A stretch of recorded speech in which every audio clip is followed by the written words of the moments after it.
Hello, everyone. Hi. Hey. So the marketing talk is over. Thanks, Ian.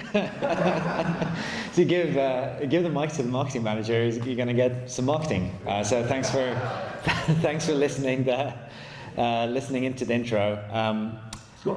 We're going into the serious stuff now. I'm Kristo. I'm the founder and CEO of Wise. We're now quite big, but we used to be very small. And today we're talking about how to go from very small to very big. And today I have a panel here with me. We have David from Bolt, we have Claudia from JENKI, and we have Rishabh from Hoxton Ventures, who's funding all that growth elsewhere. So our story has always been, our growth story has been kind of driven by virality. Just to throw out some stats, Ian was mentioning we have 18 million active customers around the world, but even today, with all this amazing marketing that Ian does, actually 60% of new customers who start using Wise do so because someone recommended this.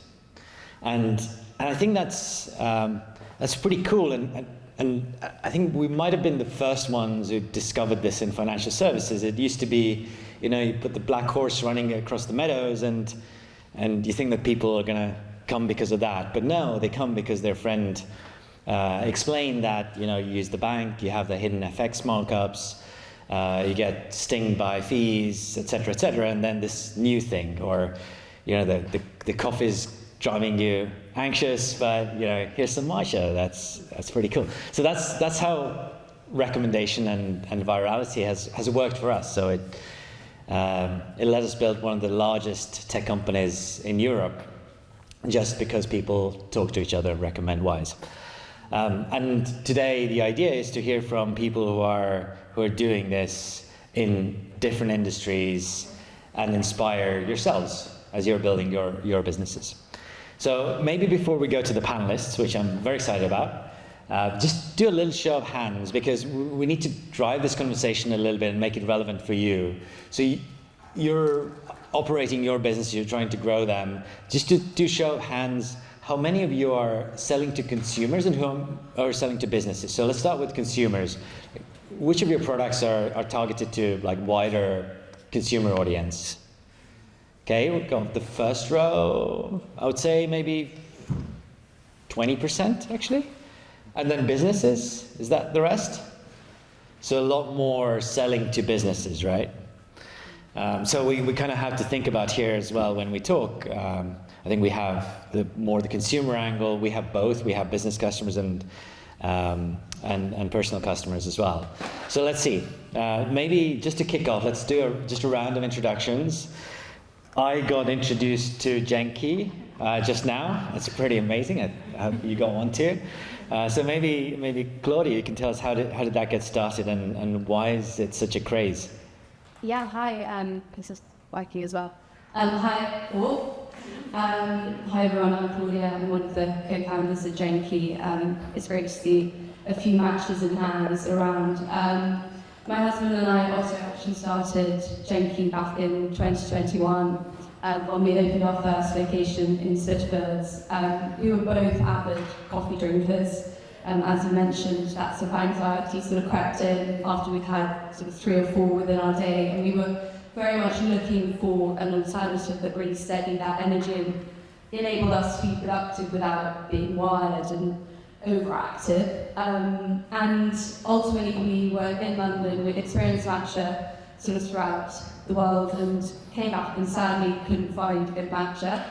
We very much saw that how coffee sort of played a part of people's daily routines in sort of locations and accessing coffee through coffee shops, and you go for a coffee, you meet someone for a coffee, it's part of the social sort of identity, what coffee you're drinking.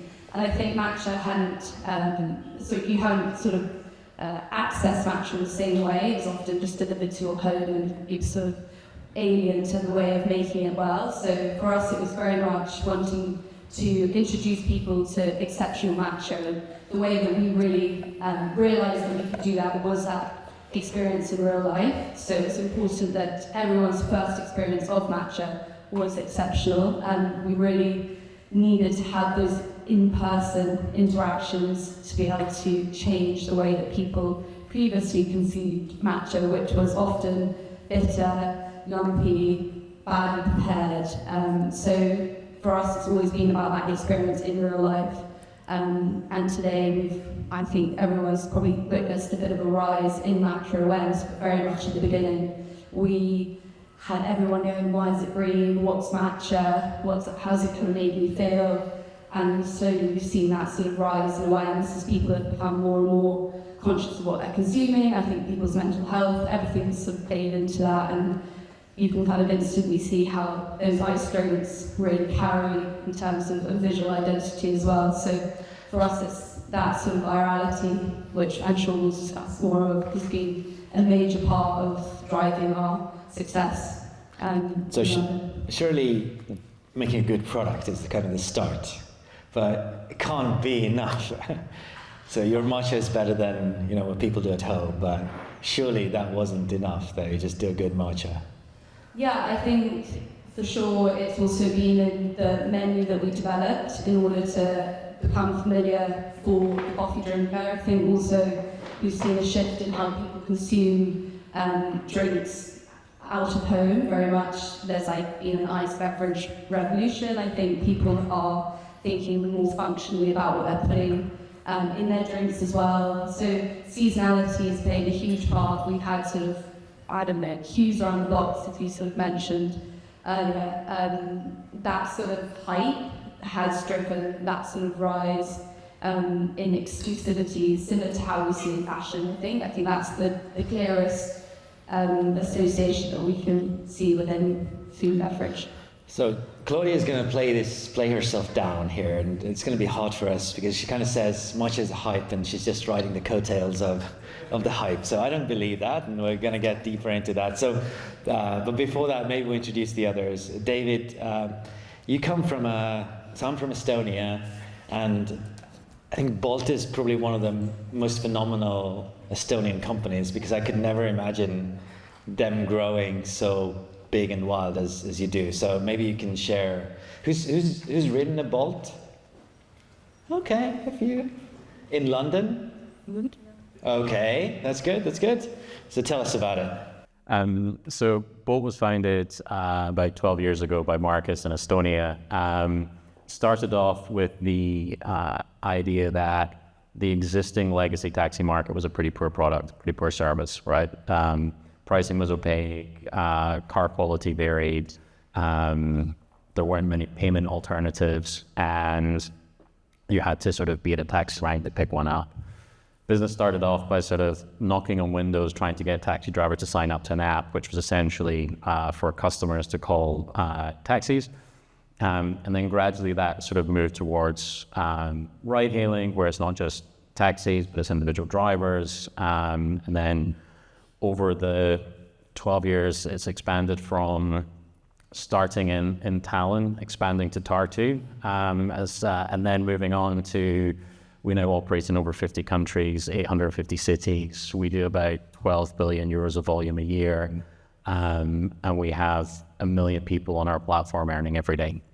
And so that sort of the legacy product is not great, providing a better service and then expanding it worldwide.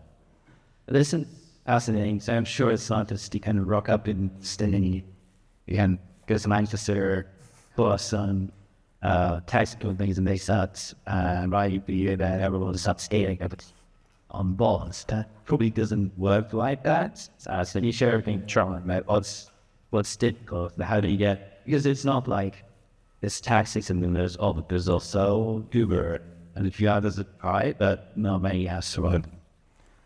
You're right. It's not many have survived. If we go back sort of 4 or 5 years in London, there were 8 or 9 players, and now there's essentially 2. So when we go to a city, the first thing to think about is building supply, right? So we're a network effect business, and so we have to build scale on both the driver side, but also on the customer side. On the supply side, drivers care about earnings per hour. They want to make as much money as they can in the shortest space of time as possible. And then for the customers, it's all about price and ETA. So you want the car to show up as quickly as possible and be as cheap as possible.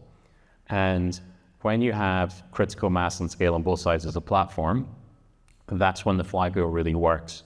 Customers ride more, so drivers get more rides, they earn more. That means you have to discount less, you have to subsidize the customer less, and that's essentially how you take the business through to profitability over time. But to get there, when you launch, is very tricky because you have to build the supply. So the first thing we do is we go in and start trying to sign up drivers. They're longer lead time than customers because, and I think that's where, for us, like the speed, the time it takes you to download an app and order a ride is a few minutes. With a driver, we need to go through document verification, sign up, background checks, and all the security and regulation that goes with that. So the first thing we do is we go in and start building a supply. And one of the things that's quite important to get right is drivers and consumers talk to each other, and they can be very efficient, whether it's Reddit forums, Telegram groups, WhatsApp groups, depends on the region, depends on the market, how they communicate. But if you can get that sign-up cycle right, and you can get that virality right, it means that your sign-ups are relatively low cost and relatively quick, which then means you can then get consumers riding as quickly as possible. So this sounds a little bit like businesses, so B2B business there from the rulings a little bit. It's pretty wide audience, a little bit extra, but practically how do you go about this? Then, that market is still being tested in the streets and take over as to when how do you actually get Yeah, he stopped doing that about 11 years ago, but still does it every so often. For us, it's about knowing your audience and knowing how to target them, right? So when you're signing up drivers, in certain markets, Facebook ads work better than Instagram ads. There's certain places where drivers congregate. There's certain newspapers or local press that they pick up. We noticed our competitors were advertising at times in the equivalent of like the Times or the FT, and that's not where drivers go to look for like the next ride-hailing app or the next job. So it's really about targeting your customers and advertising in the right place, and we've also been very capital efficient with it. So to get to the scale that we have, we've been 4 to 5 times more efficient in our incentive and marketing spend than any of our competitors. And so if you can target them correctly, it costs you a lot less and the speed is a lot faster. I want to come back to you on how do you think that the drivers talk to each other about Bolt?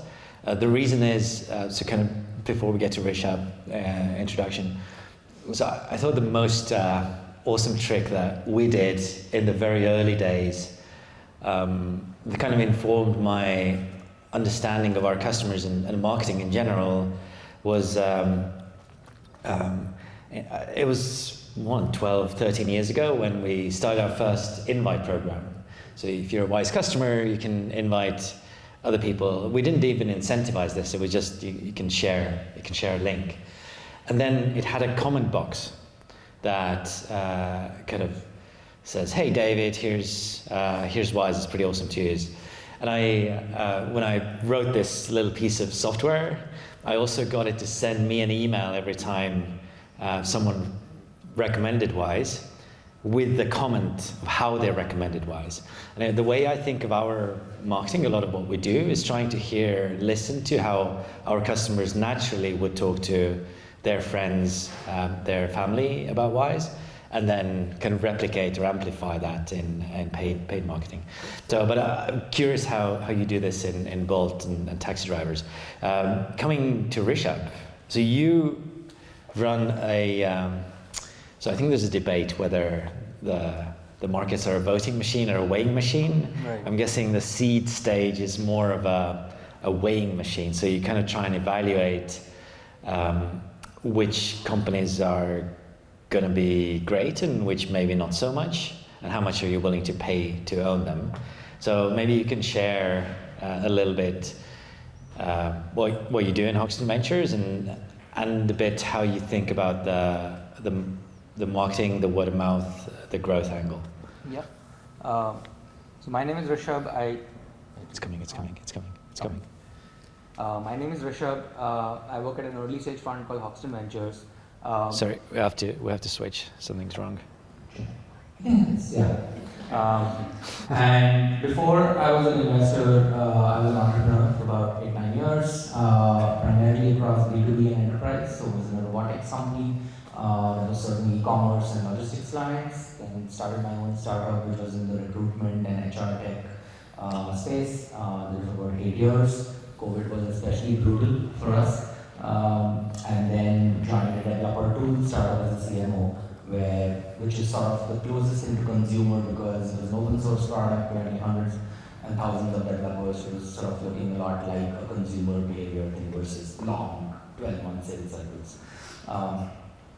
And then moved over to the investing side a while back.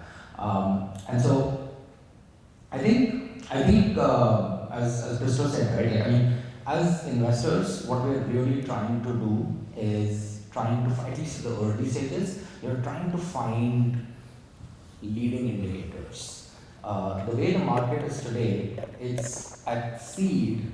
There are inefficiencies, but there are certain parts which are fairly efficient. There are lots of tools by which people are able to figure out, which startups are doing well and not. And so, if you wait too long as an investor, you might miss the bus, right? And so, as an investor, you're always looking for can I get 70% of the way there, right? Now, in the ideal scenario, if you go by textbook 101, the value of a business is the net present value of future cash flows and stuff like that. At the early stages, you don't have any of that. So then what do you go by? So somebody might say, let's go by revenue. At the pre-seed stage, you might not even have revenue. So as you take each step back one by one, you end up at all these different proxies, right?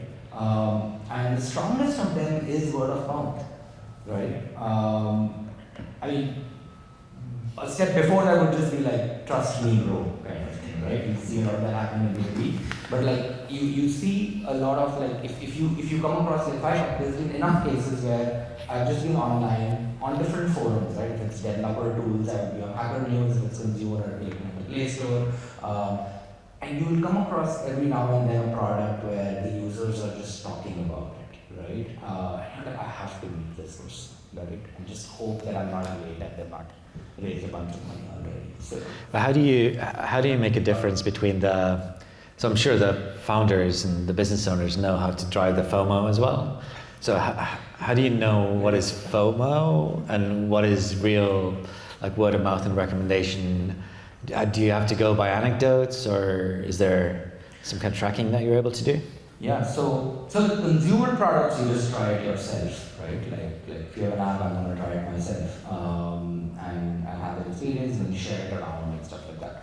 With B2B products, you try to find what information you can. I think what I would look for, especially in B2B, is talk to the early pilot customers and try to really understand what is it that it's solving for you. And I'm trying to very quickly figure out, is this a hair on fire kind of a problem that you can't survive without, or is this something which is a nice to have, right? The other thing I'm also trying to figure out, especially in consumer, is actually this can apply to both consumer and B2B, is what is the game that the startup is trying to play? So if you think about why things go viral, right, there's different reasons. Like just 2 or 3 examples that I can think of. One is people's sense of self-worth. If you make somebody look awesome, they are more likely to share it with them, right? I remember in the case of Wise, for example, like I landed in this country 6 years ago. I was very actively angel investing, and I had a Monzo account. And then I had to go invest in a startup in the US, and I couldn't do that with Monzo. But Monzo has a tie-up with Wise. And so all my angel investments are only possible because Wise existed, right? And so now I'm a believer, right? Somebody tells me, hey, how do I angel invest? Because once I know I have that problem, there's a lot of other people in my circle who would have that problem, I would go talk about it, right? And so I think that now makes me look cool in front of the folks I'm investing in, because they'll be able to get my wires almost instantaneously, right? So I think I try to figure out what is the effect that it's having on the users, and then the job becomes trying to extrapolate that And that's where there's a little bit of crystal ball gazing. You might believe a little bit more than where the product is today, but you're trying to really figure out what is it doing to the end user, what's going on in their mind. So one thing I'd love to get to with you, Rishabh, during this conversation is a bit of advice, or how do you, what would you recommend the business developers who want to raise money? What should they be focusing on? But while you think about that, I hope that Claudia is warmed up and is ready to tell us a little bit about how did JENKI become such a craze that people are queuing around the corners beyond the great product that you built? Yeah, I mean, I think it's $1 million question in terms of what was it exactly that we pinpoint that has led to the rise and success of Matcha and also JENKI. I think, like I said, I think timing does play a part in this. I think we'd come off the back of COVID, people were very much aware more so of their health and wellness, and people were looking for an alternative. I think the difference that we were able to sort of present to people was that the ultimate experience and really introduce people to Matcha. And I think what hadn't been done before was the sort of that elevated experience that ultimately led to the virality of it. And social media played a huge part in that. I think Matcha is a very Instagrammable product, and it hadn't been positioned in that way prior to JENKI landing in London. And I think it was sort of a few moments along our journey that really saw that big uplift, the big impact. And I think firstly it was certain seasonal drinks that had this sort of crazed hype that saw queues around the door. And I don't know whether it's very much a British thing, but people joining queues. So it sort of created this, I've got to go and try what they're trying moment that did leave, like Fashion Box maybe is a good example, but a moment of I need to have this. And we had a limited time runs of certain flavours that created this hype that people wanted to get on board with and share with their friends, which stimulated this sort of wider viral moment across social media. Did you do anything special to make it more Instagrammable than it maybe would have naturally been? Yeah, I think what hadn't been considered before was the experience of purchasing Matcha, and hopefully some of you have experienced it today, but we always freshly list our Matcha. You've got a very personal experience from our passionate team who really kind of want to understand what kind of drink you want, and so that it does also then link to the person more personally, and more, there's a greater connection to the customer. Ultimately then, the customer is then associating a drink ultimately with their identity, and I think that seems ridiculous when we're just buying a drink, but we had a lavender and CBD matcha latte which sort of went totally viral on a point that was our most popular drink after a matcha latte, and people associated that drink with a more chilled, calm person, and I wanted to kind of align with that, and therefore I'm going to purchase it. And are you drinking that too? No, I drink the rose with collagen, and therefore I'm this type of person. And do you know it, or do you curate somehow how people position JENKI on Instagram? I'm not on Instagram, by the way. My marketing team's not going to forgive me for this, but how do you kind of tease them in a certain way to present JENKI on social media in one way that you? Yeah, I think Matcha's had quite and JENKI as well has had quite an interesting sort of rise, and as obviously more people have come to the market, it's been more and more important on how we position JENKI to our audience. And I think first and foremost for us, the sort of level of experience and the quality of our matcha, and the fact that we make everything in-house really enables us to also control and react directly to our customers and that feedback. And I think building on those foundations of a really strong sort of supply chain, I think really connecting with our customers directly for feedback and really being able to be reactive, so the sun is shining and therefore we're going to expect a busier day, or we need to kind of ensure that our ice machines are big enough because it's sort of shifting that. So we can sort of be quite reactive, but it's been very much based on listening to the customer very quickly and because our teams behind the bar are front line to our customer, really having an incredible team on the bars who are our front line, effectively getting their feedback and continuing to train them to a level of knowledge, action. As a financial services company, it's kind of interesting to hear the biggest operational problem that JENKI has is having enough staff to deal with a hot day. Or ice. That's pretty cool. So maybe you switch to Bolt for a bit on how do you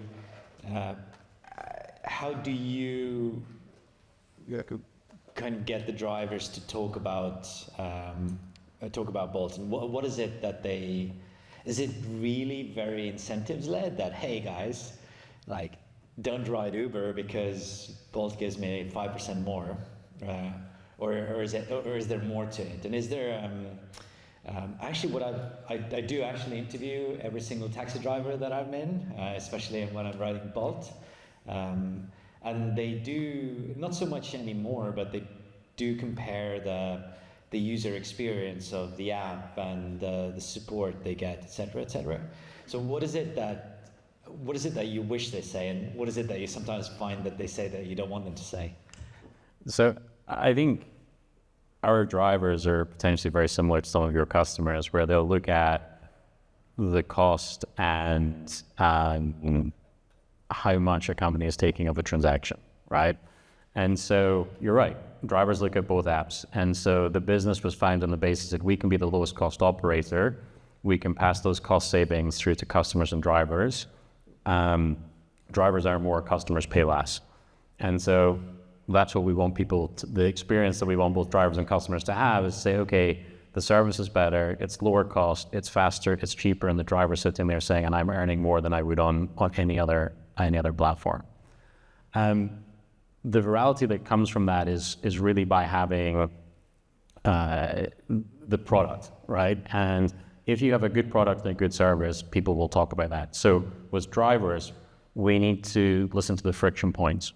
What is stopping a driver signing up to us if they've already signed up to another ride-hailing app? Is that because they have to go to a physical place to show documents? In some cases, drivers want to do that. In some cases, they don't. So you have to accommodate for both sets. Is it the time that it takes us to approve a driver? Sometimes, and I think this is where like the business and consumer overlap is interesting, is that business customers are increasingly behaving like consumers, right? So it used to be that you would have SAP and Concur, and you'd have a very different offering for business customers. Nowadays, business customers are using the same products as consumers. It's Wise, it's Bolt, it's services like that you use as a consumer. So drivers want to have that consumer experience. They want that speed. And so what we do is everything we can to get the sign up as smooth and as fast as possible, so they've got no reason to go elsewhere. And then once they're on the platform, if they're getting those earnings per hour and they see that actually they're earning more with us, then they're going to tell their friends. And do you see that so is there an anecdote on what has been the most viral city in Bolt's history so far? Can you share? I mean, there must be like internal war stories. There are. I think there's a lot of stories we operate in 850 cities, and our business model is to test a city. If it works, we'll press the bed, and if it doesn't work, we'll pull it back. So operating in 850 cities means we've probably launched over 2,000 over the time. I think like Helsinki is quite an interesting example. Geographically very close to Tallinn, culturally one of the closest cities to Estonia that we operate in, but it took us 3 attempts to get it right. And the first 2 didn't work for competitive reasons, regulatory reasons, but we didn't spend a huge amount of money on it. We pulled back very quickly, and then the 3rd time we launched in the last few years, it went viral. It was the perfect mix of customers wanted a new product, drivers were signing up quickly, and it's fun. We always find it slightly funny that geographically one of our closest cities is one of the cities that's taken us 10, 12 years to crack. and then the cities in Africa that just took off because people had no alternative, right? And no alternative for earnings, no alternative for writing, and they took off way faster than we expected. So I think it's important to be nimble and react when those moments work, that you can press those bets. That has been very fascinating, especially in Africa. When travel in, I think, Ethiopia, like 8 years ago, in Addis Ababa, you could get a Bolt. It's like, wow. It's fascinating that you decide to just open new cities. That must be an amazing machine that you have going, that you can just rock up in a new city and start basically advertising to drivers that's trying to ride. And I think one of the things that the company's got right over the history is having that playbook that you can do once, repeat, and every time you can refine it slightly. And so we track sort of time to scale, improvement in pricing, speed to profitability, and we look at cohorts of cities, and what we see is the more recent launches are the most efficient, right? And so I think what's important is having that data of knowing why something works, and more importantly, why something doesn't work, that you can then adjust it on the next launch, whether that's product, geography, customer. Got it. By the way, we're gonna talk a little bit more, and then we're gonna go into questions. So have it ready for the panel. I'm sure Rishabh, who carries the money, is gonna have the most questions from people fundraising. So, have you thought about what's your advice to, before they ask you the question, but what's your advice to the startups, the founders, the B2B founders who are kind of yet to build their business? How do they not just demonstrate? I think you're not really looking for people to talk a good game. You kind of want them to play a good game. So what do you ask them to spend their time on? Yeah. I think one of the things that investors look for is how, and this applies especially to the younger founders, is how, with every subsequent interaction, how are they growing, right? So I met this person, say, end of March, and they told me some things. I caught up with them again in April. What changed? That delta curve is what you really look for. If it's a more seasoned entrepreneur, then you're really just expecting them to know their stuff, right? Like they know the industries, they know the levers, they know everything that's going to move, and that's across whether it's B2C or B2B, right? I think the couple of things that I can advise on, both as an investor but also like sort of remembering my days as a founder, is I think having an open communication channel is really important. There's multiple different ways when you think about fundraising. There are some people who go into a shell, don't talk to anyone, and then just talk to 30 investors in 1 week. There are people who have continuous coffee chats. I think it's really important to know what is it that investors are looking at. The macro environment changes. So for example, I was a CMO of a company. We raised $50 million. We were pre-revenue, right? This was 2022. 4 months later, the market changed, right? Like valuations dropped by like 40, 50, 60%, right? We haven't had IPOs for the longest time, right? And so being completely aware of how the broader macro environment is happening is really, really important. I think the other thing is around just trying to understand, like researching the kinds of investors that you're sort of going after. Even within a firm, each investor has different ways of thinking. I'll give you an example. In my own firm, right? There's a founder that we ended up investing in. He spoke to a couple of other folks in the firm, got a very different feedback. Then spoke to me, spoke to some of the other partners, and then we ended up investing in that person, right? And so as a founder, you can't really give up. There's always different chances. I think surround yourself with also like a really strong support ecosystem. As a founder, it's going to be a really, really lonely journey. There's a lot of vulnerability. You can't really talk about it with your team, especially when it comes to things like fundraising. Just have like a strong support system, whether it's family or a network of other sort of investors, network of founders. And then I'll finally say that I think what you want to be able to communicate to the investor is, investors at the early stage invest in a story, right? Your numbers are important, but the numbers support a broader story. Nobody is going to invest because you showed 20% growth over the last couple of weeks. That's not what they care about. What they care about is what are you really building, because this is going to be a marathon. I mean, think about the people that invested in Wise's first round. Kristo is still at it.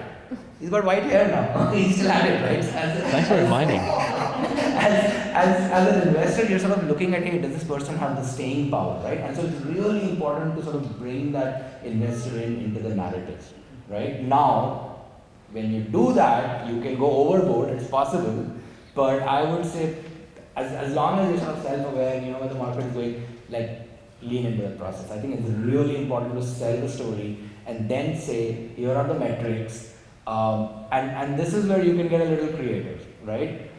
And you see this a lot of time. This is where you say, okay, you know what?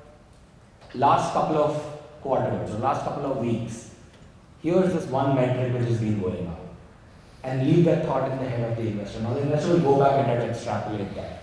Right? There's enough cases where there are companies that are lower revenue or lower, whatever that number is, ended up getting funding because the investor went back and figured out that the slope was steeper. Right? You're seeing this a lot in AI right now. Right?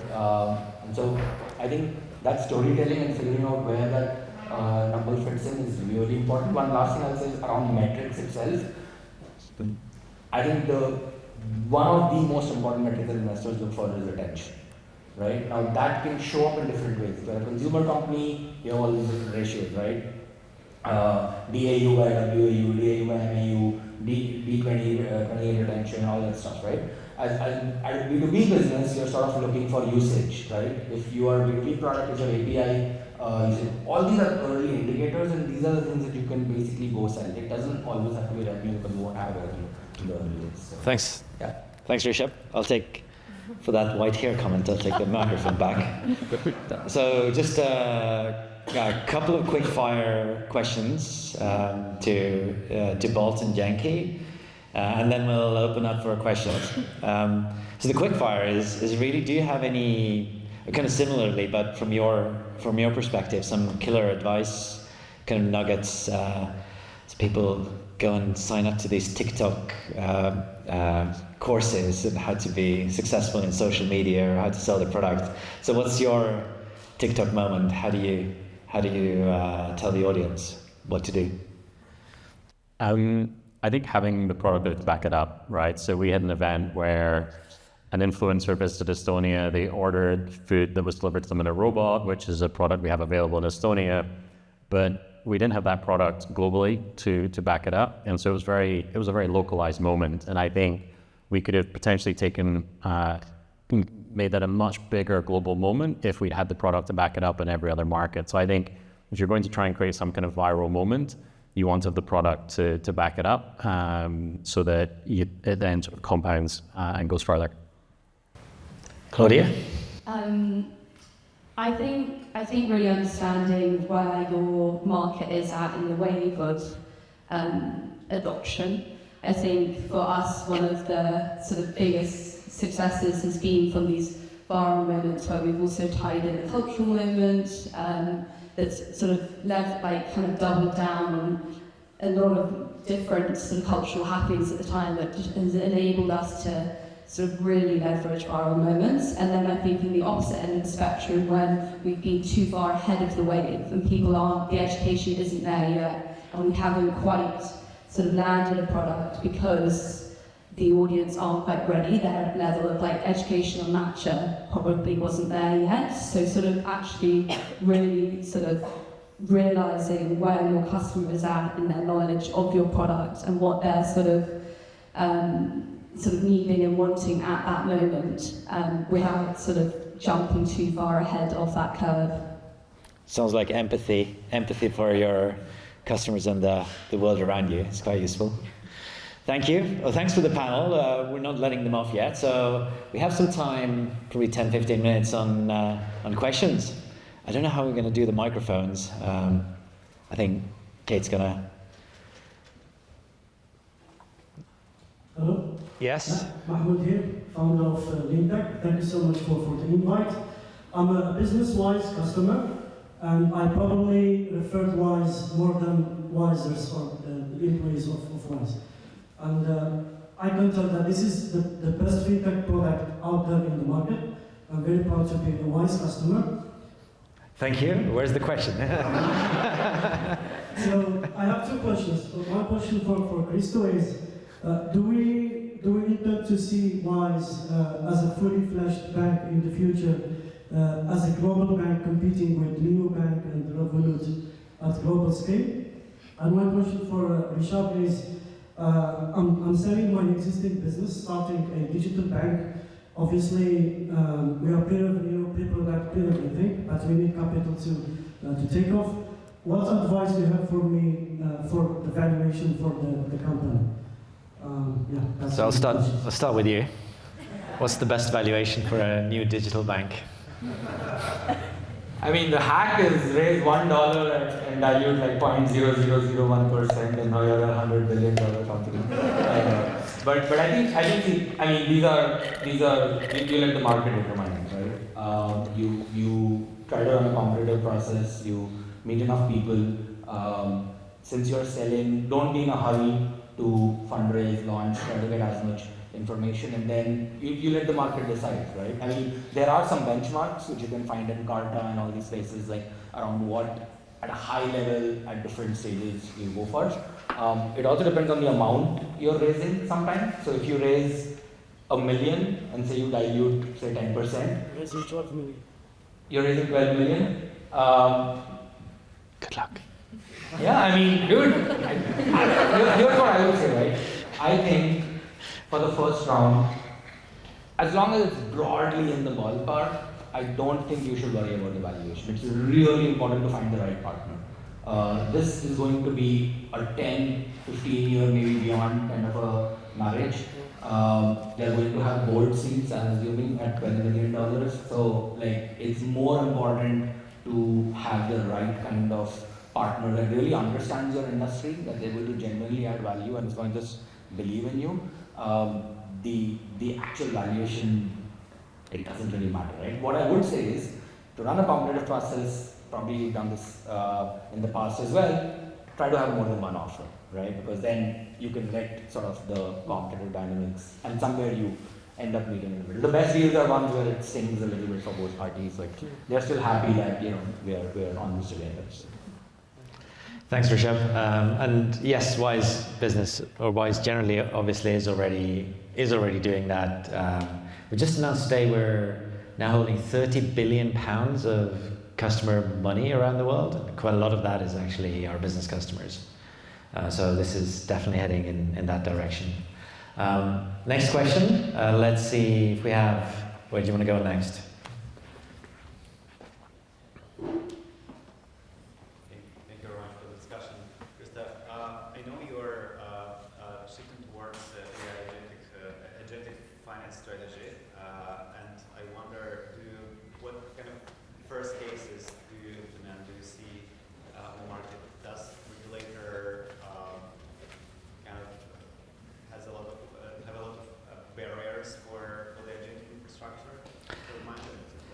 So the question, I think your microphone's not working, is about agentic infrastructure, and maybe we can, it's not probably relevant for JENKI. Do you use AI a lot?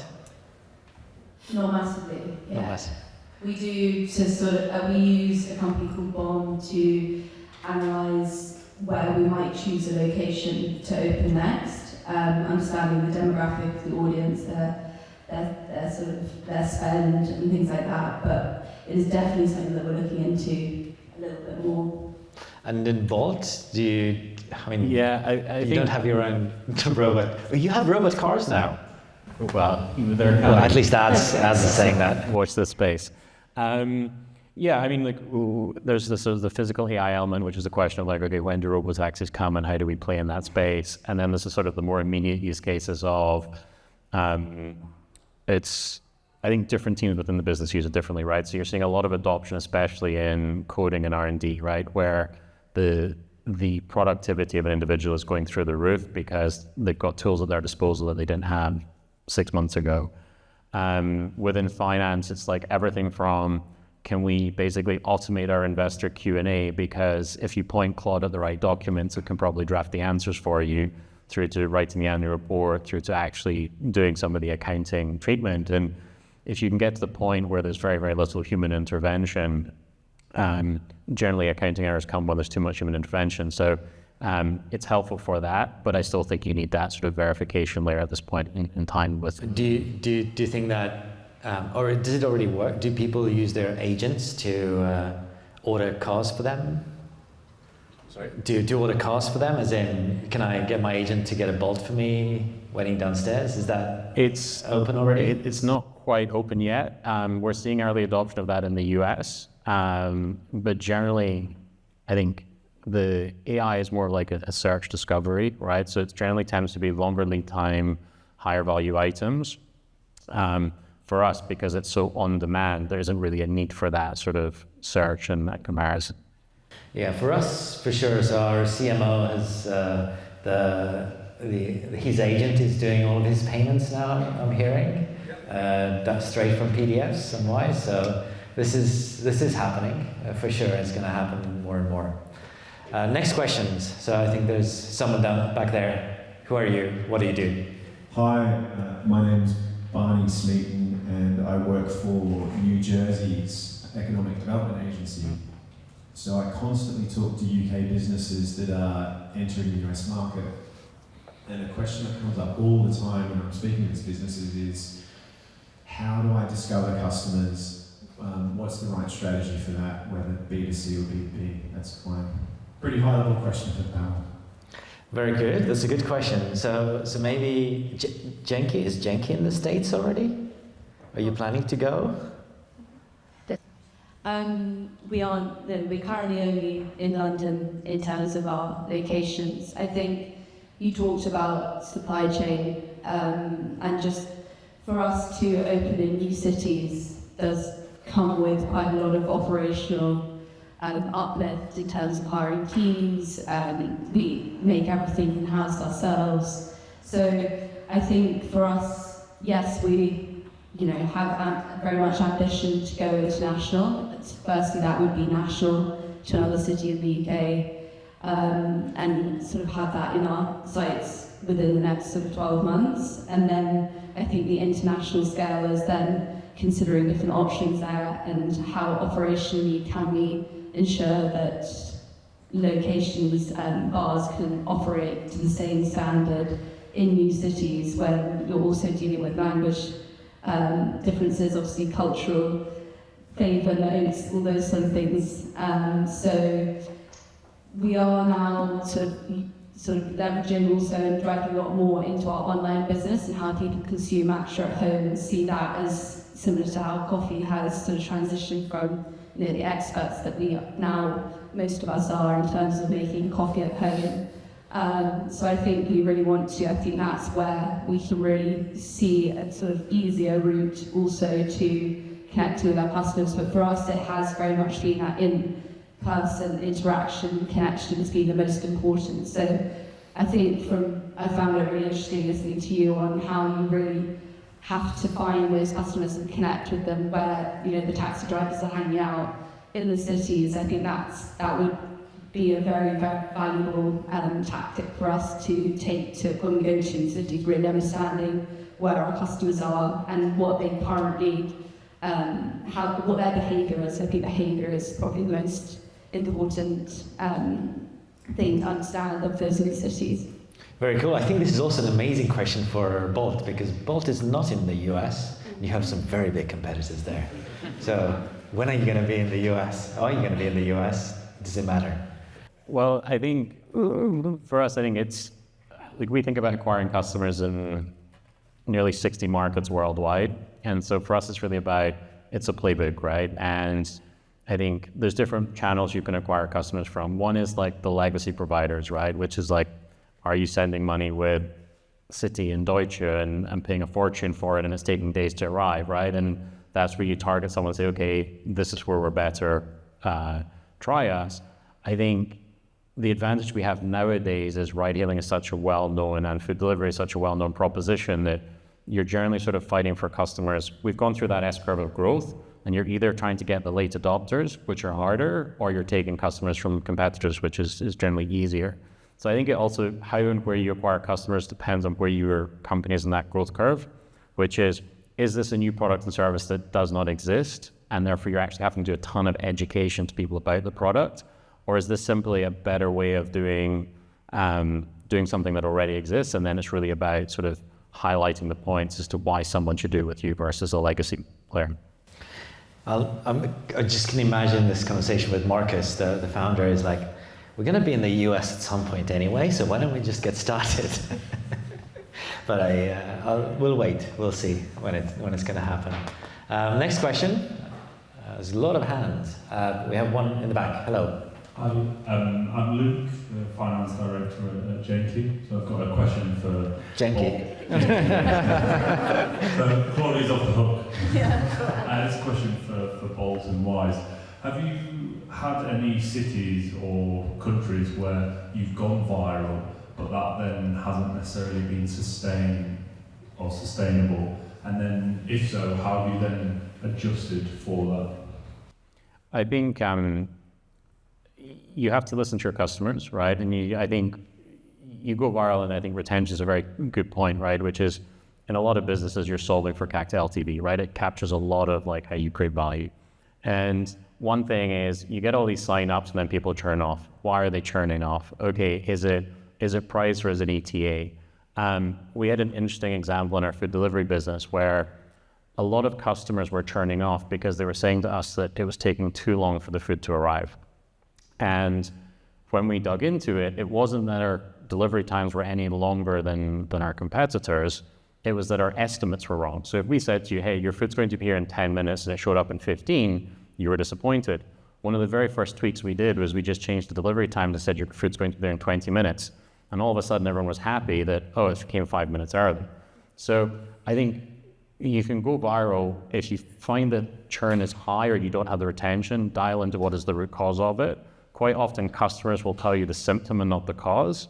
And I think that all comes down to managing expectations, right? Virality works both ways. And if you can manage expectations and say, hey, your food's going to appear in 20 and it's there in 15, you get a very, very positive word of mouth of better than expected. And like, that's what you're playing for, is in word of mouth is generally better than expected, creates I imagine some of the positive customer feedback that you had sent to your email. And for us, the similar story is probably Brazil, is where it was quite fascinating. Everyone thought that, oh, there must be more, because Brazil is not the richest country in the world, there must be more money going to Brazil than coming from Brazil. So we launched transfers to Brazil, I can't remember, maybe 8 years ago, 7 years ago. And then a few years later, we added transfers from Brazil. And this definitely took off massively. And then you kind of get reminded that I think it's 200 million people. It's just a huge country to begin with.